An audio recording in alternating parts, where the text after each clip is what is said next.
I used to think that money was just about math. Earn it, spend it, maybe save a little. But then I realized money is a mirror. It reflects who you are, not just what you do. And here's a truth most people never hear. Your bank account is a report card not of your job, but of your mindset. You don't get wealthy by chance. You get wealthy by choice. And the good news is you can make that choice at any age. So today, I want to share with you the money rules that transformed my life from broke and drifting to wealthy and purposeful. Not just rules for making money, but for becoming the kind of person who attracts wealth like gravity. You know, I used to think that if I worked hard enough at my job, I'd eventually get ahead. That somehow, by putting in the hours, showing up on time, and doing what was expected, the rewards would come rolling in. And while that might get you a paycheck, it won't get you a fortune. It took me a while, but I learned one of the greatest lessons of my life. You've got to work harder on yourself than you do on your job. Let me tell you why. You see, your job will make you a living, but working on yourself, that's what will make you a fortune. Your income is directly tied to your value in the marketplace. And the marketplace doesn't reward effort, it rewards value. You can dig ditches all day long and work yourself to the bone, but unless you're bringing something valuable, something rare, something that solves problems, your income will stay the same. What changes the game is who you are becoming. And here's the real kicker. Your income will rarely exceed your personal development. It just won't. You can try all the shortcuts, all the hacks, all the get-rich-quick schemes, but unless you grow, unless you invest in your skills, your mindset, and your discipline, it all falls apart. You have to rise to meet the level of success you desire. And that rise begins inside. Now, personal development doesn't mean you have to change your whole life overnight. It means you start small, reading books that challenge you, surrounding yourself with people who lift you up, listening to ideas that stretch your thinking. I remember when I picked up a book that changed the course of my life. It wasn't flashy. It wasn't even about money, but it made me think differently. And that's the start. The moment you begin to think differently, you begin to act differently. And when you act differently, your results begin to change. I used to tell people, don't just get through the day, get from the day. That means every experience, every interaction, every moment is an opportunity to grow, to reflect, to improve. Don't just chase the paycheck, chase the person you can become. That's where the real wealth lies. Because once you become that kind of persona, one with self-discipline, with purpose, with clarity, you start attracting opportunities instead of chasing them. Think about it. Have you ever noticed how success seems to follow certain people? It's not luck. It's not chance. It's who they are.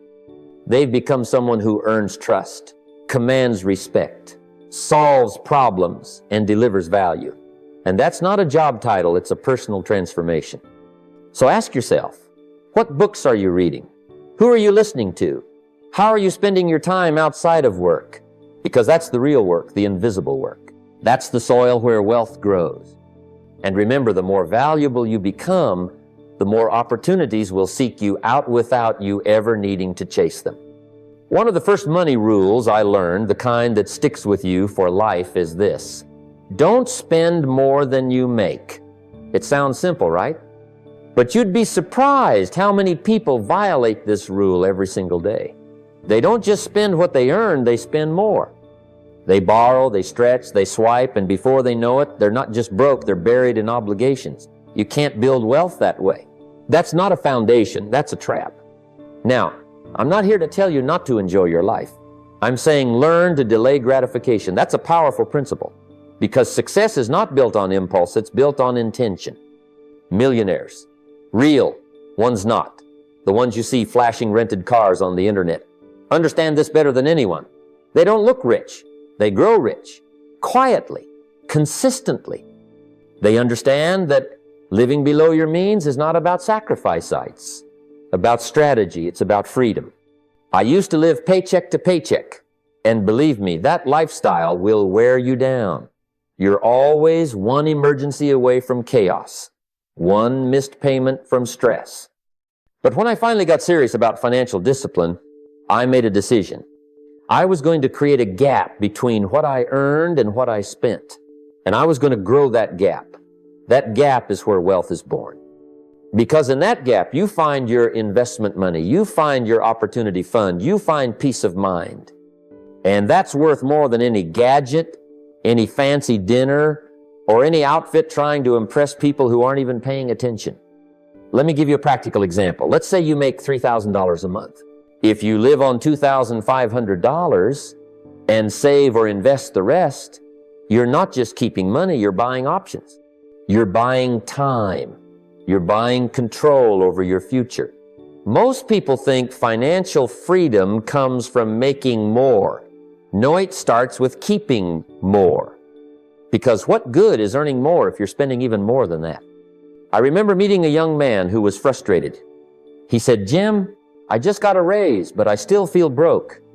And I asked, "Well, what did you do when you got that raise?" He smiled and said, "I upgraded my car and my apartment." I said, "There's your problem. You upgraded your lifestyle, not your future.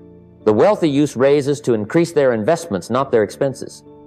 So start where you are. It doesn't matter if it's $5 or $500. Start building the habit. Learn to say no to the impulse and yes to the vision.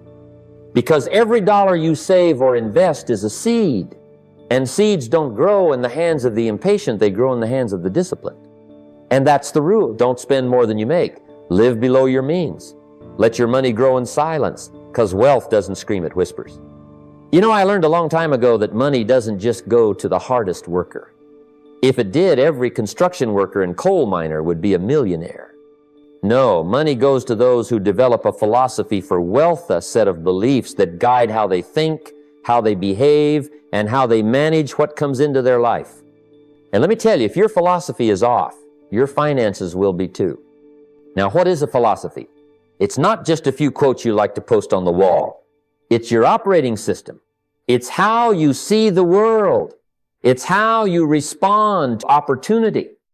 It's the voice in your head when you get a risotto. You think, now I can spend more. Or do you think, now I can invest more? That difference in thinking comes from your philosophy. And it's the reason why two people with the same income can end up in totally different financial conditions 5 years later.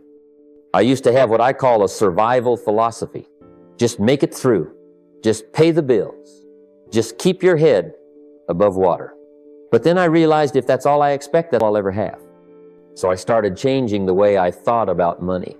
I stopped seeing it as just a way to get by and started seeing it as a tool for freedom, a tool for impact, a tool for designing the life I wanted, not the one I'd settled for.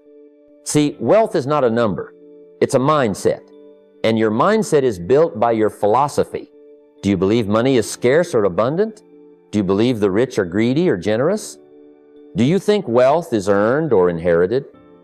However you answer those questions tells me everything I need to know about where you're headed financially. Because you cannot hold beliefs that contradict wealth and expect to live in abundance. It just doesn't work that way. I've met folks who say, money isn't everything, and they're right, but they say it with bitterness. I say it with peace. Because once you have a healthy philosophy about money, you stop fearing it. You stop chasing it out of desperation. You start attracting it with purpose. You start using it with wisdom.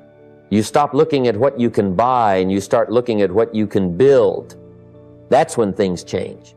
When you develop a philosophy rooted in responsibility, you stop blaming others for where you are. When your philosophy is built on purpose, you stop drifting and start directing. When your philosophy believes in abundance, you stop hoarding and start growing. So if you want to change your bank account, start by changing your beliefs. Read books that challenge your thinking.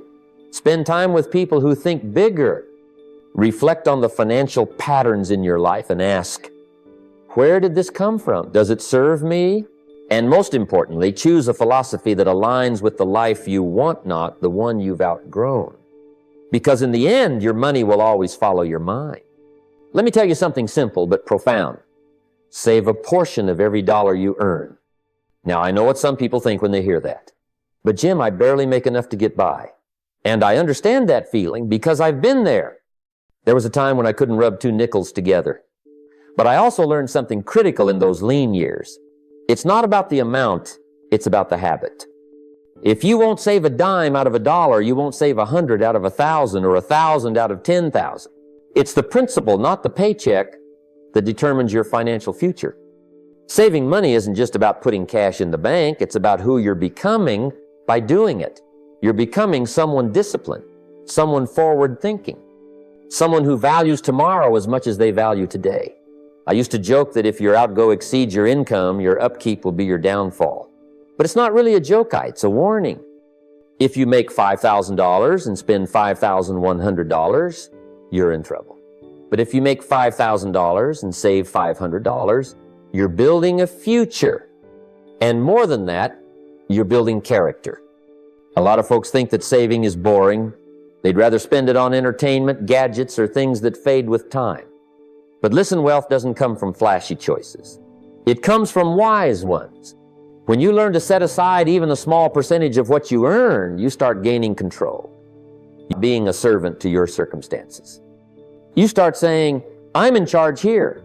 I'm planting seeds today so I can reap harvest tomorrow. When I first started saving, it wasn't much.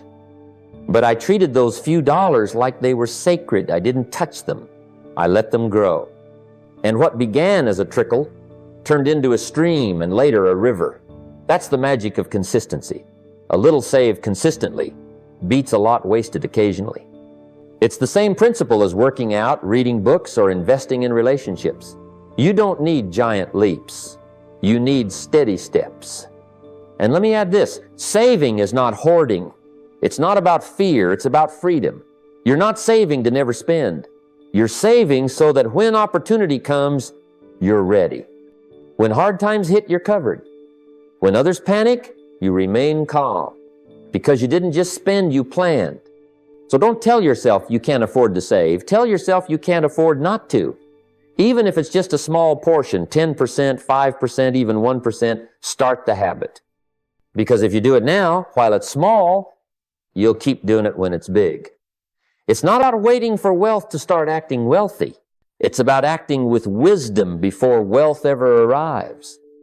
And that's the kind of behavior that attracts prosperity. Because money respects those who respect it. Always has, always will. Let me share something that changed the way I looked at money. Forever turn your income into assets. It's one of the most powerful shifts in thinking you'll ever make. You see, most people work hard, earn money, and then they spend it sometimes before it even arrives. And what do they spend it on? Liabilities. Things that take money out of their pocket, not put money in. That's a backwards way of living. If you want to build lasting wealth, you have to use your income not just to survive, but to build. You must become more than just a wage earner. You must become an owner. Ownership is where freedom lives. Let me give you a picture. Imagine two people earning the same amount of money. One spends it all on things, cars, clothes, the latest gadgets. The other uses part of that income to buy asset stocks, real estate, a side business, something that grows over time. Give those two people 5 years, 10 years. Who do you think is sleeping better at night? Who has options when the job disappears? Who has created freedom instead of debt? It's the one who understood the difference between consuming and investing. You see, wealthy people think in terms of equity. They ask, how can I turn this dollar into an employee that works for me every day, even while I sleep? That's what assets do. They work for you. They earn while you rest. They multiply while you plan. And eventually they create a level of independence where your lifestyle is no longer tied to how many hours you put in each day. Now, I'm not saying you stop working hard. I believe in hard work. But I believe even more in working smart. You can labor for a wage, but make sure you're also building something on the side, something that's yours. A piece of property, a dividend-paying stock, a business with systems, even a skill that turns into a high-value offer. Use your income to plant seeds that grow, not weeds that fade. I remember early in my career, I'd get a bonus and think, where can I spend this? Later, I learned to ask, how can I grow this? That shift took me from merely earning to building. And building is where wealth begins. You don't have to start big. Just start smart. Even if it's $100 a month into an index fund. Even if it's buying a few books that teach you how to invest wisely. It's not the size of the step, it's the direction that matters most.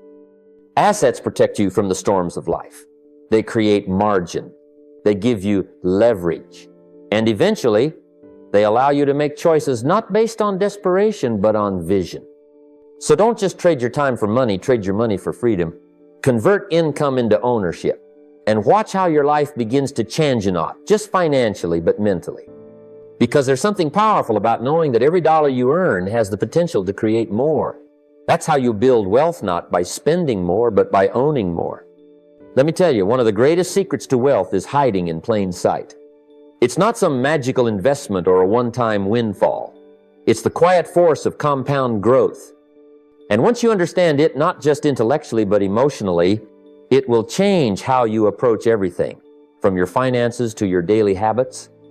Because the truth is, success doesn't show up in big leaps, it sneaks in through small disciplines repeated over time.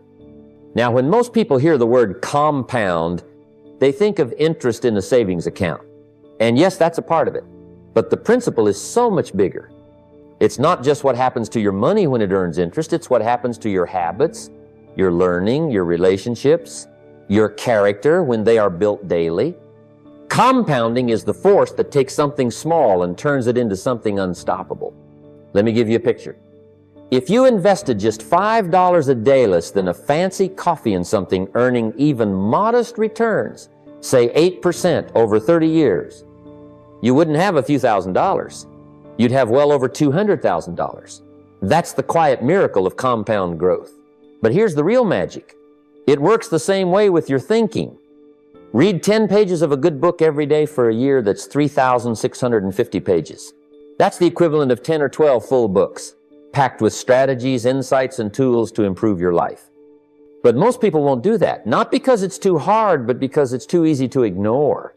They don't see the results right away, so they quit before the compound effect kicks in. You see, wealth is never built in a day. It's built daily. It's the little things done consistently that create big outcomes.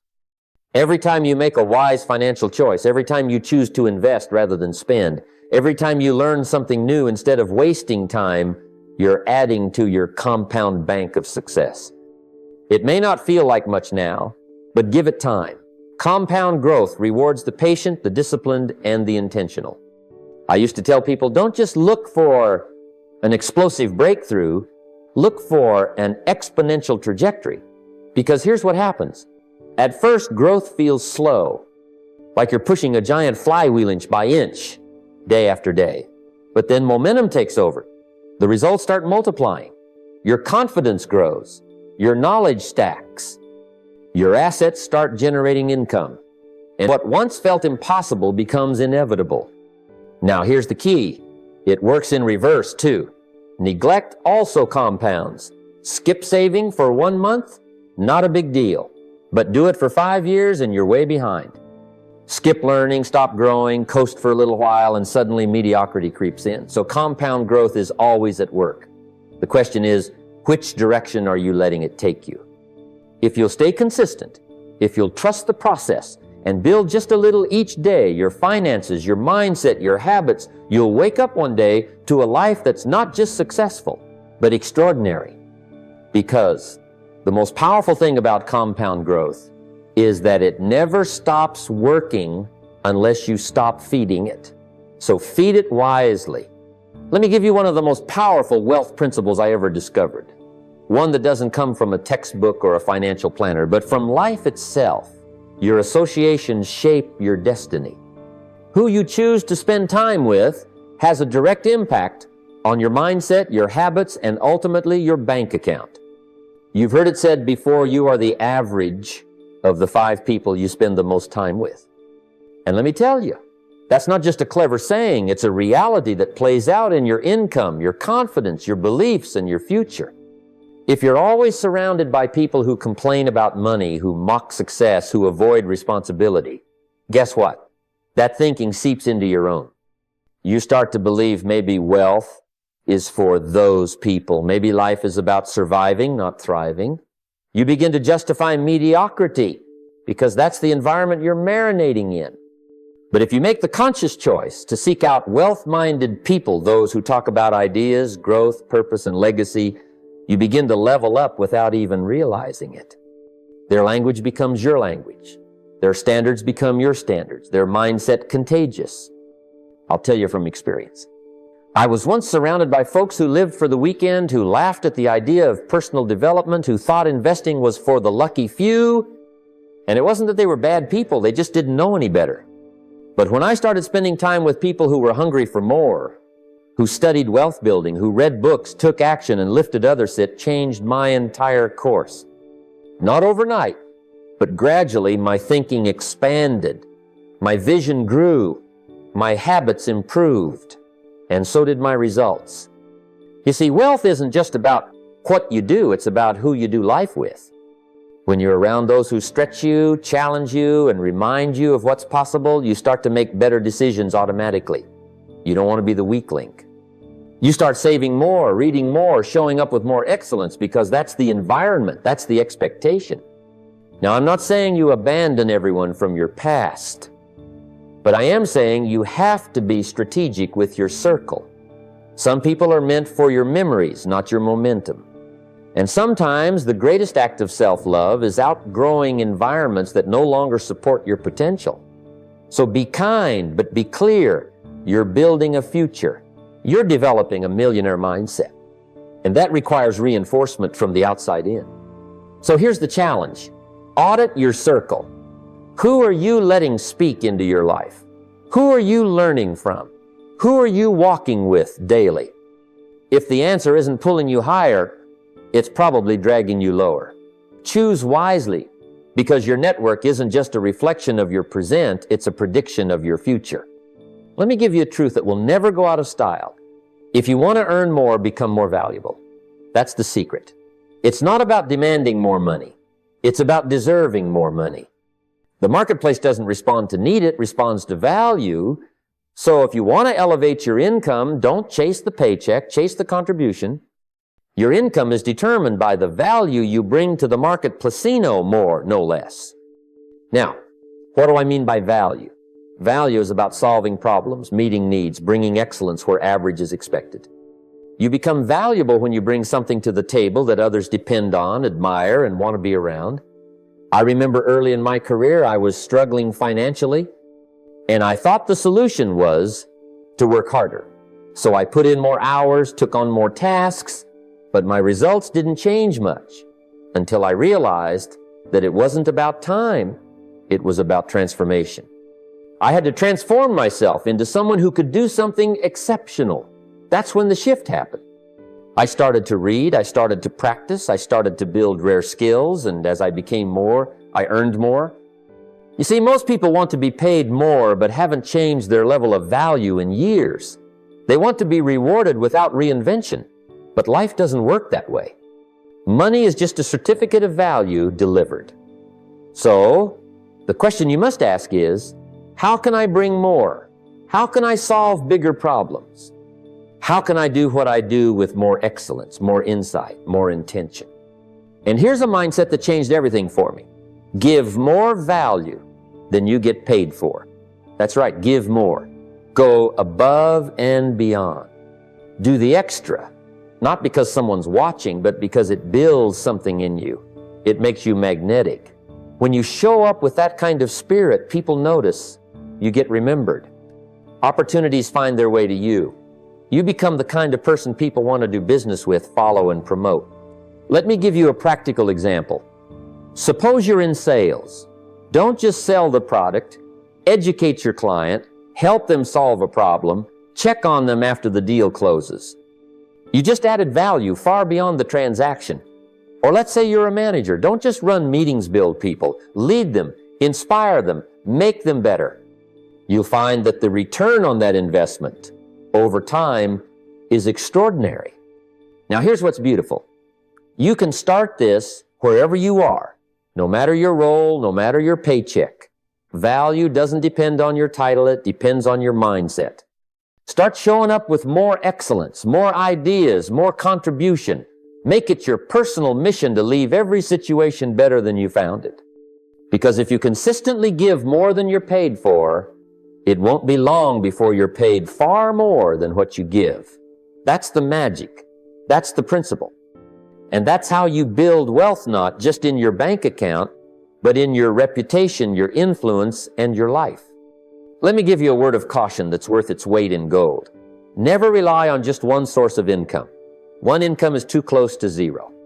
If there's only one stream flowing into your life, and that stream gets blocked or dries up, what happens to your household? Your dreams? Your responsibilities?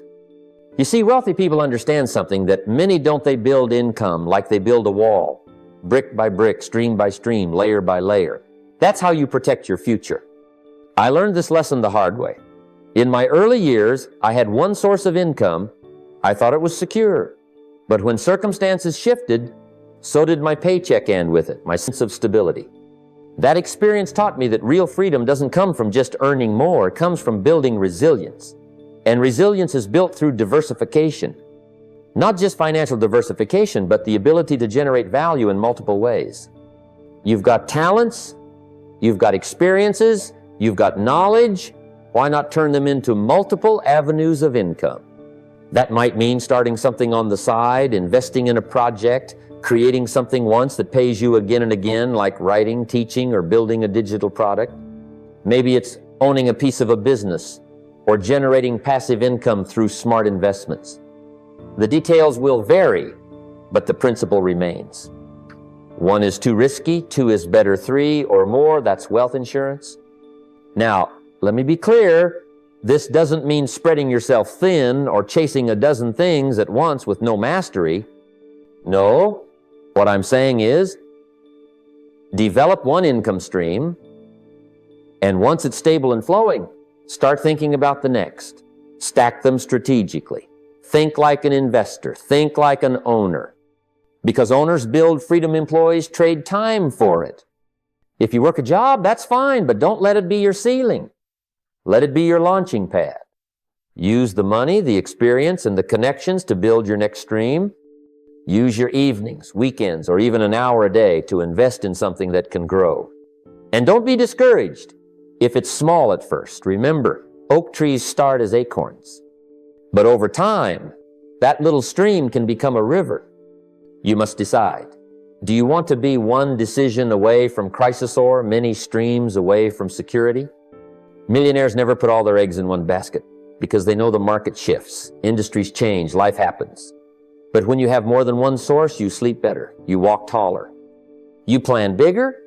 Start today. Look at your skills, look at your passions, look at your opportunities, and then ask, how can I use what I already have to build something more? Because wealth isn't just about how much you make, it's about how many ways you can make it. In today's world, it's easy to get caught up in the hustle for quick money. Everywhere you look, there's someone promising instant success, shortcuts to wealth, or get-rich-quick schemes. But let me tell you something. You cannot build real, lasting wealth by chasing quick wins. Real wealth comes from a vision. It comes from long-term thinking, from the ability to delay gratification and stay focused on the big picture. You have to think in decades, not days. When I started on this journey, I could have easily fallen into the trap of chasing fleeting opportunities. There were plenty of times when the promise of fast cash or a quick deal looked tempting. But I knew that shortcuts only lead to short-term gains, and those gains don't last. The real game changers, the ones who leave a lasting legacy, are those who build systems, not hustle. And systems are not built overnight. They take time, effort, and patience. Think about the wealthiest people you know. They didn't get there by looking for the next big thing every few months. No, they got there by creating value over a long period of time. They thought in decades. Warren Buffett didn't become one of the richest men in the world by flipping stocks every day. He built his empire by making wise investments that would pay off years, sometimes decades down the road. It's about having a vision that's bigger than the next paycheck, bigger than this month's success. It's about building something that will last for your lifetime and beyond. This long-term mindset is essential because it changes the way you make decisions. When you're thinking long-term, you start to focus on building assets, creating systems, and investing in opportunities that will bear fruit in the years to come. You stop worrying about the temporary fluctuations of the market, the next big trend, or the urgency to act right now. Instead, you focus on what's sustainable and what's going to continue to work for you year after year. Building wealth isn't about timing the market or catching every hot trend. It's about consistency. It's about investing in yourself, your business, and your future in a way that pays dividends over time. It's about understanding that the foundation you build today is what will support you tomorrow. And if you're willing to put in the work now, if you're willing to be patient and keep your eyes on the horizon, the rewards will be far greater than anything you could achieve in the rush of the moment. Take the time to build something substantial. Set goals that stretch years, even decades. Don't just aim for quick results, aim for lasting success. Wealth isn't just the money you make today. It's the legacy you create tomorrow. When you stop chasing quick money, you begin to make decisions that will pay off for the rest of your life. And that, my friend, is how you build real, enduring wealth.